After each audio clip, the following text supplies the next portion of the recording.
dasarnya hidup Kristen adalah kehidupan yang nyata. Apa artinya hidup Kristen adalah hidup yang nyata? Hidup Kristen bukanlah hidup yang di angan-angan, hidup yang di dalam mimpi, hidup yang di dalam pengharapan, tapi hidup yang kita alami dalam keseharian kita. Sehingga selalu saya katakan hidup Kristen tuh bukan hidup yang muluk-muluk kok, hidup yang sangat nyata. Makanya Alkitab bilang, aku kenal kepada siapa aku percaya dan aku yakin dia berkuasa.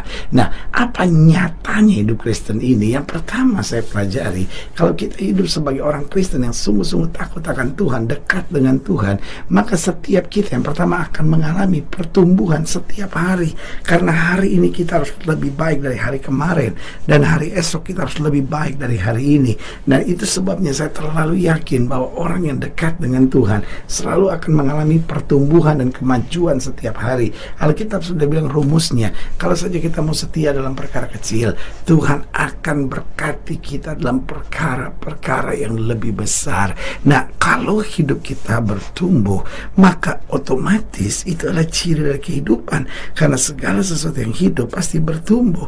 Nah, kalau kita bertumbuh, itu berarti kita juga akan makin berakar, dan kalau kita makin berakar dan bertumbuh, automatically kita akan berbuah. Makanya Alkitab dengan tegas berkata, barang siapa yang berbuah akan dibersihkannya supaya lebih lebat lagi buahnya.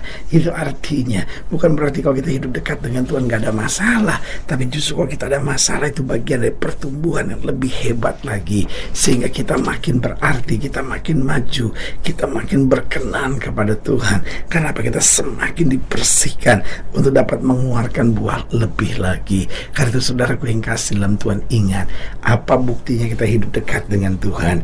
Ada pertumbuhan, ada kemajuan setiap hari dalam segala hal dalam hidup kita. Lalu yang kedua, adanya perubahan ke arah yang positif. Loh saudaraku yang kasih dalam Tuhan, saya terlalu percaya orang kalau dekat dengan Tuhan nggak mungkin bisa biasa-biasa saja. Orang kalau dekat dengan Tuhan, hidupnya pasti berubah. Kepala batunya mulai diubah Tuhan, kesombongannya mulai diubah Tuhan, keegoisannya mulai diubah Tuhan, segala sesuatu yang negatif diubahkannya menjadi positif. Haleluya. Karena setiap orang yang datang kepada Kristus pasti akan dijadikannya semakin indah, semakin indah, semakin indah bagi kemuliaan Tuhan. Makanya selalu saya bilang, Tuhan memang menerima kita apa adanya, tapi Dia tidak akan membiarkan kita apa adanya. Dia jadikan kita luar biasa. Haleluya. Dan yang ketiga, waktu kita dekat dengan Tuhan, maka senantiasa kita akan mengalami jalan-jalan keluar di jalan-jalan yang sukar. Haleluya. Saudaraku yang kasih dalam Tuhan, orang dunia seringkali berpikir, aduh ini jalan buntu, waduh saya mesti buat apa ya, wah saya udah gak tahu lagi mesti buat apa.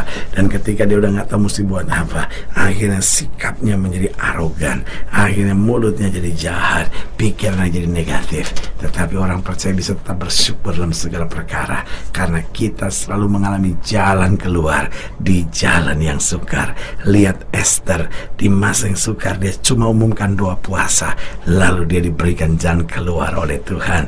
Lihat Daniel, ketika udah gak ada jalan lagi, dia cuma berseru kepada Tuhan, dan Tuhan memberikan arti mimpi buat raja. Oh saudaraku yang kasih dalam Tuhan, sebagai hamba Allah saya mau bilang, hidup Kristen gak pernah perlu panik. Betul, iblis kadang kala datang dengan berbagai hal-hal yang kayaknya sudah mengkhawatirkan, sehingga kita merasa seperti kok ini jalan-jalan buntu.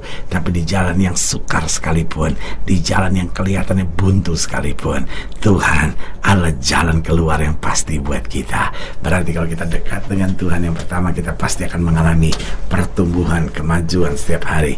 Yang kedua, perubahan ke arah yang lebih positif. Yang ketiga, jalan keluar di jalan-jalan yang sukar. Dan yang keempat, kedamaian serta ketentraman di tengah masalah hidup. Kita bukan orang-orang yang gak ada masalah. Jangan pikir, waduh kalau saya ada masalah nih, dosa apa lagi? Ada masalah karena dosa, tapi tidak semua masalah itu karena dosa. Tapi yang saya mau pastikan buat setiap saudara adalah, ketika kita dekat dengan Tuhan, di tengah masalah hidup yang berat sekalipun, kita dapat damai dan tentram, karena kita tahu kita tidak sendiri. Tuhan menjadi sumber kekuatan kita. Haleluya. Dan yang kelima, kalau kita dekat dengan Tuhan, setiap kita akan mengalami keberanian serta hikmat dalam pengambilan keputusan. Dunia ini penuh dengan orang-orang pengecut yang mengakibatkan langkahnya penuh kompromi. Tapi anak-anak Tuhan diberikan keberanian dan hikmat, sehingga keputusan-keputusan yang diambil adalah keputusan-keputusan yang menyenangkan hati Tuhan. Haleluya. Kita mau sama-sama belajar dari Ulangan 29, ayat yang pertama sampai ayatnya yang ke-9. Ulangan 29 ayat 1 sampai 9, demikian firman Tuhan di bawah judul perikop perjanjian dengan Allah diperbaharui. Inilah perkataan perjanjian yang diikat Musa dengan orang Israel di tanah Moab sesuai dengan perintah Tuhan. Selain perjanjian yang telah diikatnya dengan mereka di Gunung Horeb, Musa memanggil seluruh orang Israel berkumpul lalu berkata kepada mereka, "Sudah kamu lihat," perhatikan, "sudah kamu lihat segala yang dilakukan Tuhan di tanah Mesir di depan matamu terhadap Fir'aun dan terhadap semua pegawainya dan terhadap seluruh negerinya. Cobaan-cobaan yang besar yang telah dilihat oleh matamu sendiri, tanda-tanda dan mujizat-mujizat yang besar itu. Tetapi sampai sekarang ini Tuhan tidak memberi kamu akal budi untuk mengerti, atau mata untuk melihat, atau telinga untuk mendengar. 40 tahun lamanya aku memimpin kamu berjalan melalui padang gurun. Pakaianmu tidak menjadi rusak di tubuhmu, dan kasutmu tidak menjadi rusak di kakimu. Roti tidak kamu makan, anggur atau minuman yang memabukkan tidak kamu minum, supaya kamu tahu bahwa Akulah Tuhan Allahmu. Ketika kamu sudah sampai ke tempat ini, maka keluarlah Sihon Raja Heshbon dan Og Raja Basan mendatangi kita untuk berperang, dan kita memukul mereka kalah, merebut negeri mereka dan memberikannya kepada orang Ruben, kepada orang Gad, dan kepada suku Manasye yang setengah itu menjadi milik pusaka mereka. Sebab itu lakukanlah perkataan perjanjian dengan setia, supaya kamu beruntung dalam segala yang kamu lakukan." Haleluya. Nah, saudara yang kasih dalam Tuhan, ayat ini jelas bilang, sudah kamu lihat sendiri bagaimana Tuhan bekerja di depan matamu. Saudara yang kasih dalam Tuhan, berarti ketika kita sudah melihat segala kebaikan dan karya Tuhan, maka ada 4 langkah penting yang harus kita kerjakan. Yang pertama, kita harus takut akan Tuhan. Saudaraku, makin kita melihat anugerah Tuhan, makin kita melihat kasih Tuhan, makin kita melihat kedahsyatan Tuhan dalam hidup kita, maka secara jujur harus kita akui, kita harus makin takut akan Tuhan. Karena ternyata Tuhan yang selalu bela kita, Tuhan yang selalu kuatkan kita, Tuhan yang selalu beri jalan keluar buat kita, dan Tuhan yang selalu mengerti kita dan menerima kita apa adanya. Saudaraku yang kasih dalam Tuhan, justru karena semua kebaikan Tuhan, tanggung jawab Tuhan, berkat Tuhan yang kita alami, kita yang pertama harus punya takut akan Tuhan, takut berbuat dosa, takut untuk tidak menyenangkan hati Tuhan, takut untuk mengecewakan Tuhan, takut untuk meninggalkan Tuhan. Yang kedua, maka kita harus setia sampai akhir, karena kita tahu makin kita setia, makin hidup kita tentram, dan makin kita tidak setia, makin hidup kita sengsara. Jadi yang pertama jelas kita harus takut akan Tuhan. Yang kedua, setia sampai akhir, karena hanya orang-orang yang bertahan sampai kesudahannya sajalah yang akan beroleh segala anugerah, mahkota, dan berkat yang dijanjikan. Yang ketiga, kalau kita sudah melihat segala kebaikan dan karya Tuhan, maka kita harus selalu memandang Tuhan dan tetap semangat. Kita sudah lihat sendiri kok Tuhan bela kita. Kenapa kita harus pandang salah orang? Kenapa kita harus pandang masalah dan persoalan kita? Kenapa kita harus pandang keterbatasan, kegagalan, dan kelemahan kita?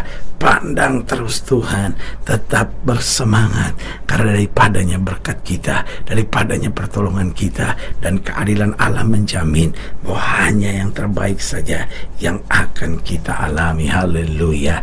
Jadi saudaraku yang kasih dalam Tuhan, ketika kita sudah melihat segala kebaikan dan karya Tuhan, maka yang pertama kita harus takut akan Tuhan.